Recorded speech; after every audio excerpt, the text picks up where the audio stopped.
저는 어린 시절에 친구들과 싸움을 한 적이 단 한 번도 없습니다. 친구들 중에 아무도 저에게 시비를 건 친구가 없었기 때문입니다. 저는 어느 정도 클 때까지 다른 친구들이 저를 무서워했다는 사실을 전혀 눈치채지 못했습니다. 나름 착하게 살려고 노력했기 때문에 다른 사람들로부터 아주 평안한 친구였다고 생각을 했는데 아니었다는 거죠. 사실 저는 싸움이 일어나면 꼭 해보고 싶은 것이 있었습니다. 내가 졌다 하고 먼저 말하는 거였습니다. 왜 그런 말이 있지 않습니까? 지는 것이 이기는 것이다.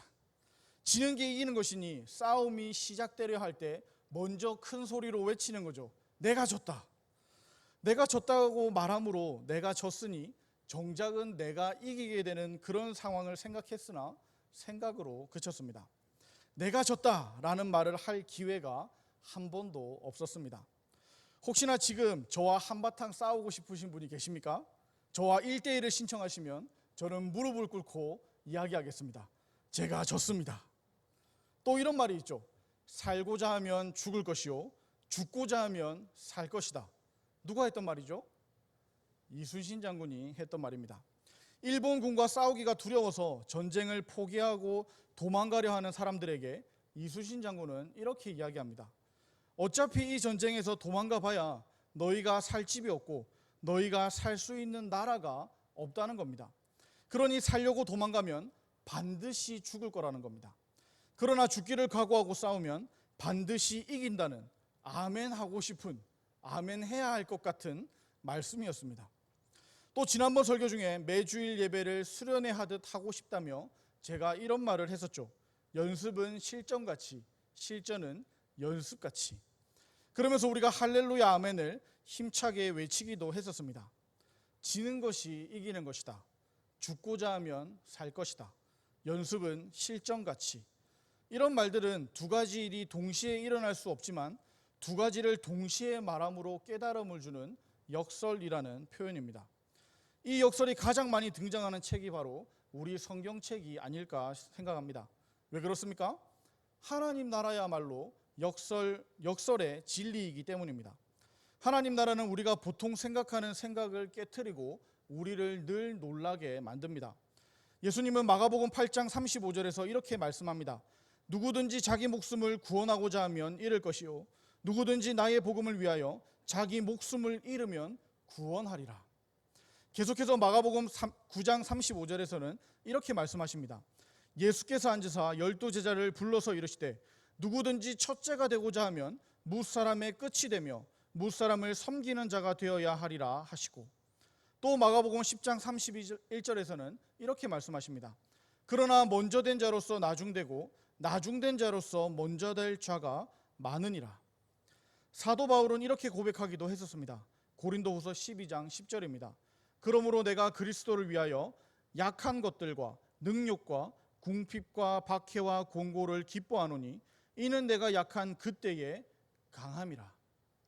무엇보다 중요한 것은 십자가가 바로 역설이라는 사실입니다.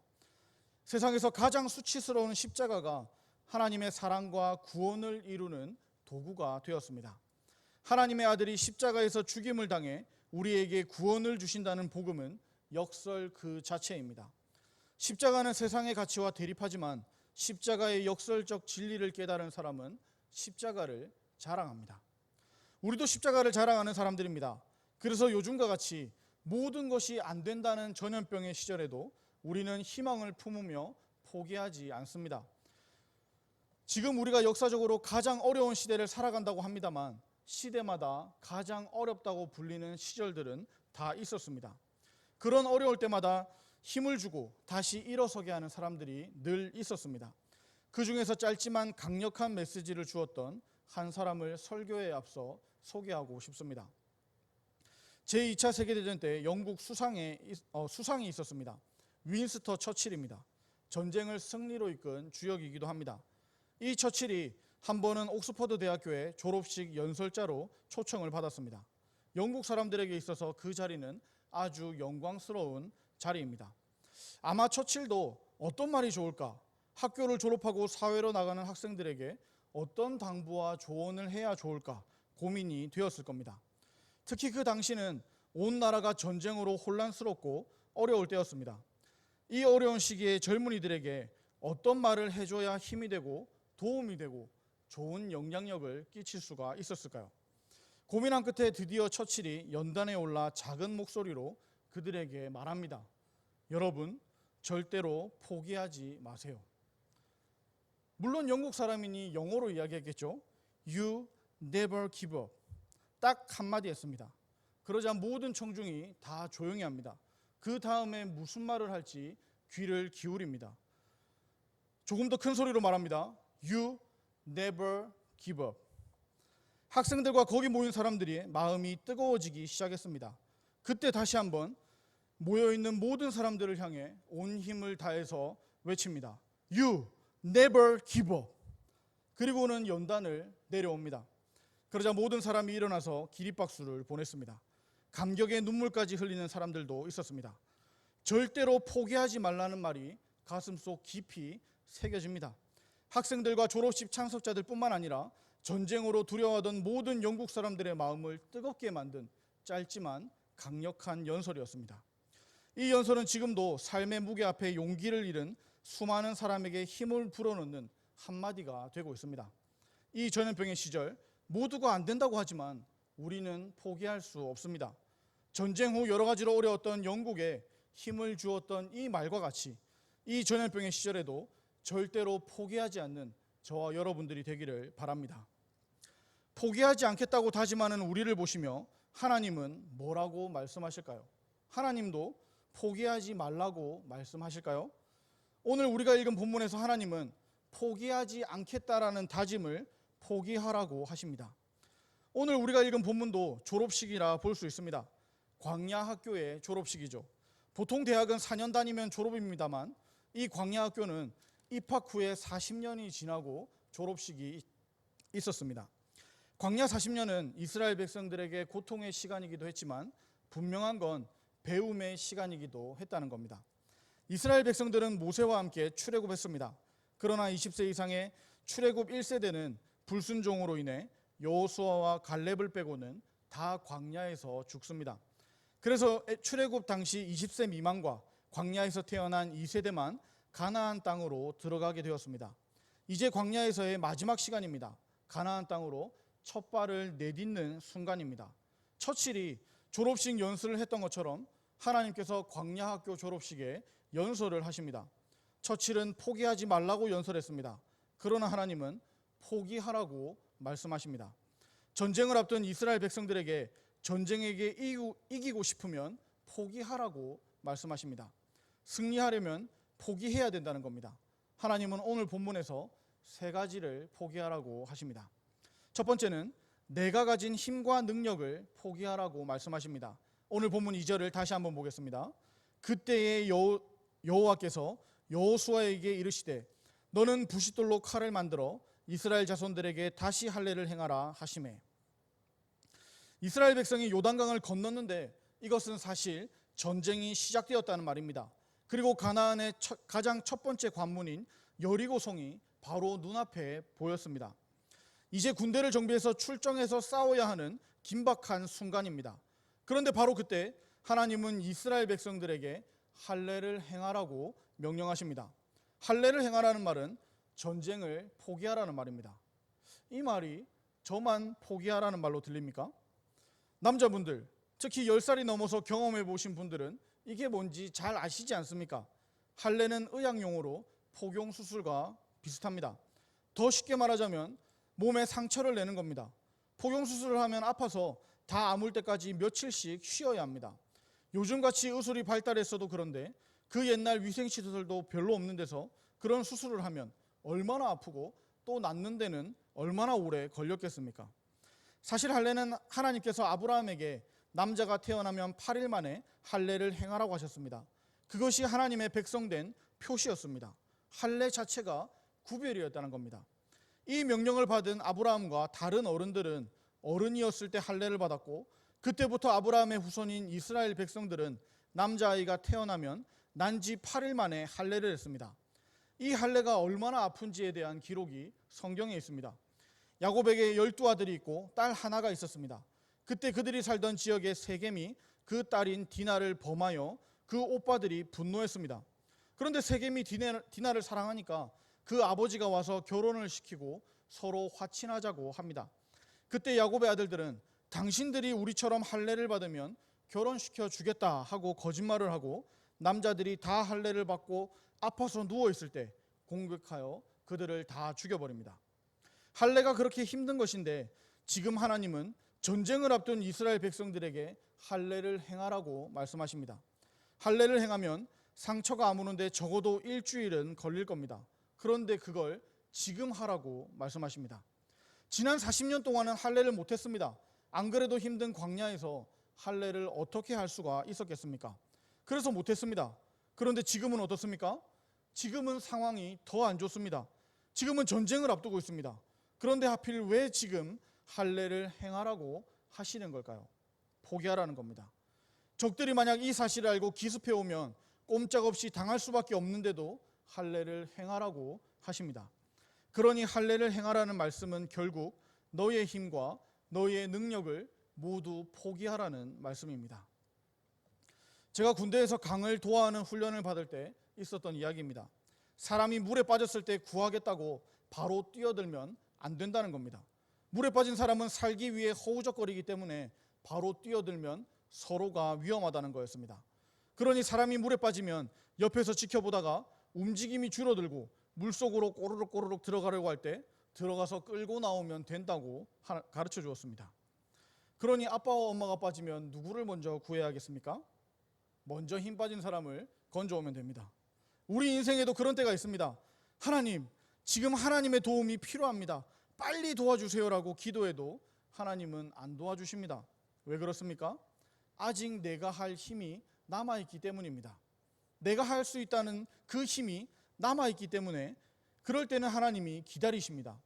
내 힘을 의지하는 한은 하나님도 도와주시지 못합니다. 내 힘으로 싸우는 한 하나님은 나를 위해서 싸우실 수가 없습니다.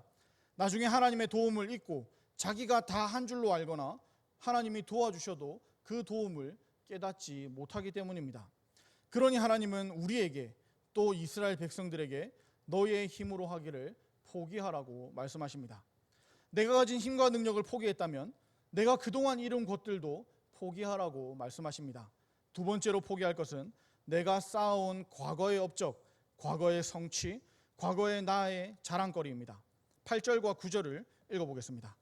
또 그 모든 백성에게 할례 행하기를 마침에 백성이 진중 각 처소에 머물며 낫기를 기다릴 때에 여호와께서 여호수아에게 이르시되 내가 오늘 애굽의 수치를 너희에게서 떠나가게 하였다 하셨으므로 그곳 이름을 오늘까지 길갈이라 하느니라. 할례를 행한 동네의 이름이 길갈입니다. 길갈이라고 그렇게 이름을 지어 주셨습니다. 이것은 굴러가다라는 뜻인데 무엇이 굴러갑니까? 애굽의 수치가 굴러간다고 해서 길갈입니다. 그런데 애굽에서 삶이 정말로 수치였을까요? 물론 그렇기도 했을 겁니다. 그런데 물론 그렇기도 했을 겁니다. 애굽에서는 이스라엘 백성들이 노예였기 때문입니다. 그러나 노예라고 모든 게 다 안 좋았을까요? 저는 그렇게까지 생각하지는 않습니다. 노예라도 가정이 있고 자식이 있고 그 안에는 행복도 있었을 겁니다. 애굽에서 전반적으로 안 좋았을지 몰라도 모든 것이 다 안 좋은, 즉 수치만 있었던 것은 아니었을 겁니다.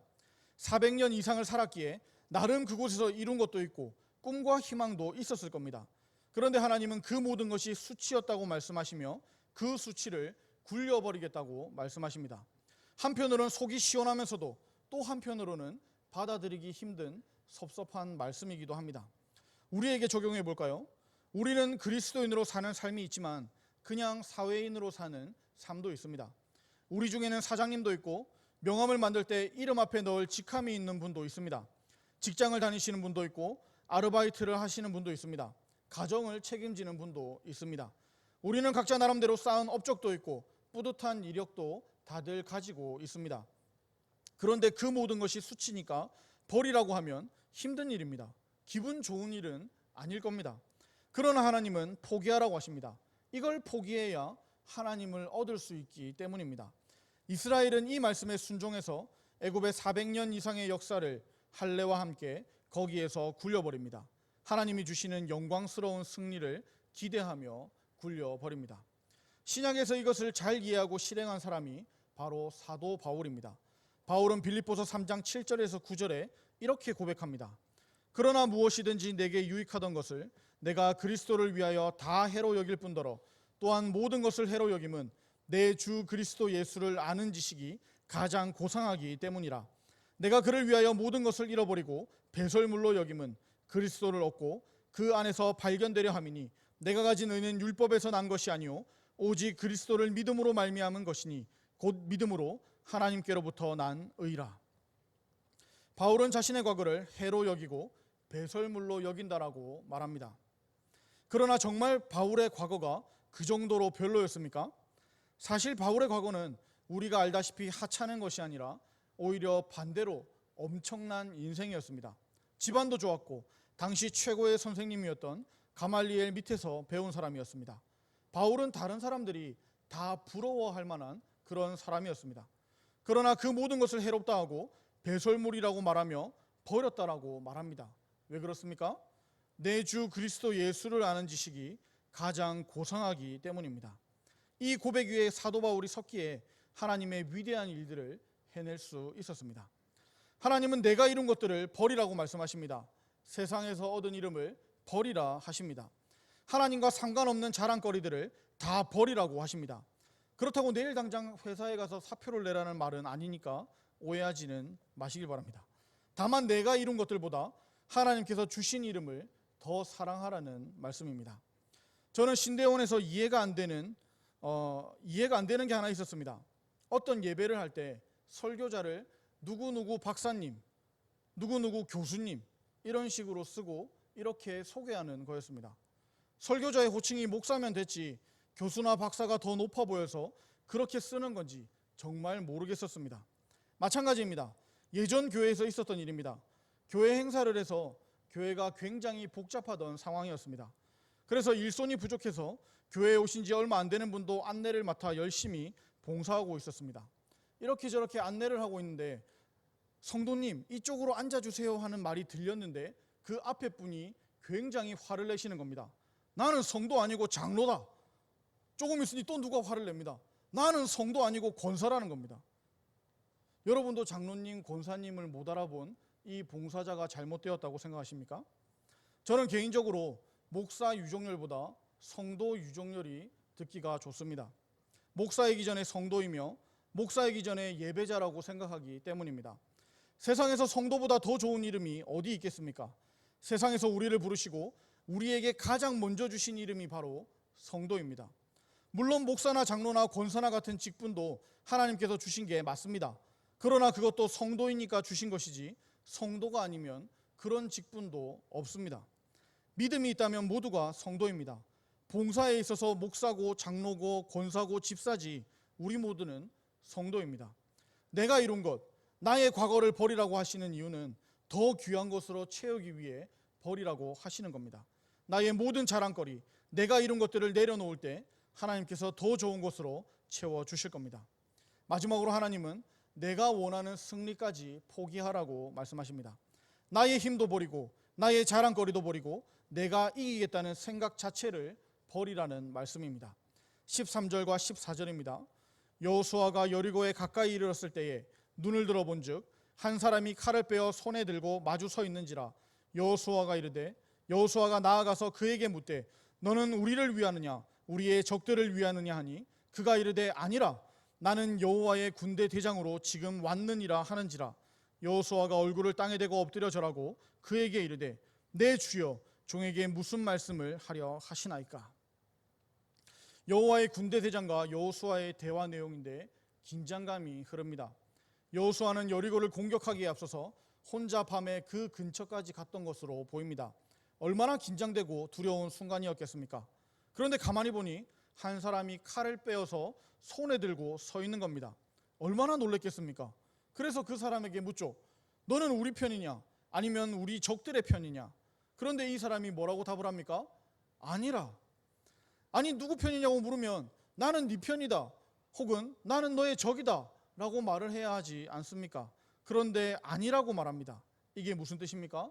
여호와의 군대 대장은 이렇게 말하는 겁니다. 나는 여호수아 네 편이 아니다. 그리고 나는 적군의 편도 아니다. 오히려 내가 너에게 묻고 싶다. 여호수아, 너는 하나님의 편이냐? 어떻게 네가 감히 하나님께 네 편에 서라고 말을 할 수가 있느냐? 그렇게 명령할 수가 있느냐? 네가 하나님 편에 서야지. 하나님께서 네 편이 되라고 하나님을 명령할 수 없다. 우리도 여호수아와 같은 기도를 참 많이 합니다. 우리의 기도 제목들이 주로 그렇습니다. 하나님, 제가 이게 급합니다. 저를 도와주세요. 저를 이기게 해주세요. 물론 그런 기도도 해야 합니다. 그런데 그런 기도만 하는 것은 문제라는 겁니다. 또한 이런 기도는 따지고 보면 상당히 무례한 기도입니다. 하나님께 이래라 저래라 명령하기 때문입니다. 내가 원하는 것을 들고 하나님 앞에 가서 하나님, 이것이 되도록 저를 도와주세요라고 하는 것과 하나님께서 원하시는 것이 무엇입니까? 제가 그것을 하겠습니다 라고 하는 것은 비슷해 보이지만 완전히 다른 기도입니다. 기억합시다. 승리하실 분은 내가 아니라 하나님이십니다. 하나님이 나를 도우시는 것이 아니라 내가 하나님의 일에 동참하는 겁니다. 하나님이 나를 위해 싸우실 게 아니라 내가 하나님의 승리를 위해 내가 싸워야 합니다. 하나님이 나의 주인이시기 때문입니다. 그래서 군대 대장이 여호수아에게 명령합니다. 15절입니다. 여호와의 군대 대장이 여호수아에게 이르되 내 발에서 신을 벗으라. 내가 선 곳은 거룩하니라 하니 여호수아가 그대로 행하니라. 거룩하니까 신을 벗으라 했는데 거룩한 땅이 따로 있습니까? 이곳에 지금 하나님이 임재하셨다는 뜻입니다. 하나님께서 임재하셨으니 종으로서 예의를 갖추라는 겁니다. 그래서 여호수아는 신발을 벗습니다. 여호수아가 신발을 벗었다는 것은 이런 고백과 같습니다. 저는 하나님의 종입니다. 하나님이 나의 왕이십니다. 승리를 위해 하나님을 찾는 게 아니라 제가 하나님의 승리를 위해 나가서 싸우겠습니다. 여러분, 믿음 생활이 무엇입니까? 신앙 생활을 한다는 것은 무엇입니까? 예수님을 구세주로 믿고 살아간다는 것은 무슨 뜻입니까? 우리의 삶에서 그리고 우리의 말에서 주어가 바뀌는 겁니다. 주인이 바뀌는 겁니다. 우리의 관심은 늘 본능적으로 나에게 있습니다. 우리의 관심은 늘 내가에 있습니다. 내가 이겨야 되는데, 내가 잘 돼야 되는데, 그러나 믿음은 나에서 하나님으로 바뀌는 겁니다. 하나님께서 승리하시기를 원합니다. 하나님께서 영광 받으시기를 원합니다. 이렇게 바뀌는 겁니다. 예수님도 제자들에게 어떻게 기도하라고 가르쳐 주셨습니까? 아버지의 이름이 거룩히 여김을 받으시오며. 예수님은 그렇게 가르쳐 주시기만 하신 게 아니라 실제로 겟세마네 동산에서 이렇게 기도하셨습니다. 그러나 나의 원대로 마시옵고 아버지의 원대로 하옵소서. 아버지의 원대로 되기를 원하나이다. 나의 승리를 위해서가 아니라 하나님의 승리를 위해서 나를 하나님께 다 드리는 겁니다. 나의 승리를 포기할 때 하나님은 하나님의 승리를 우리에게 주실 겁니다.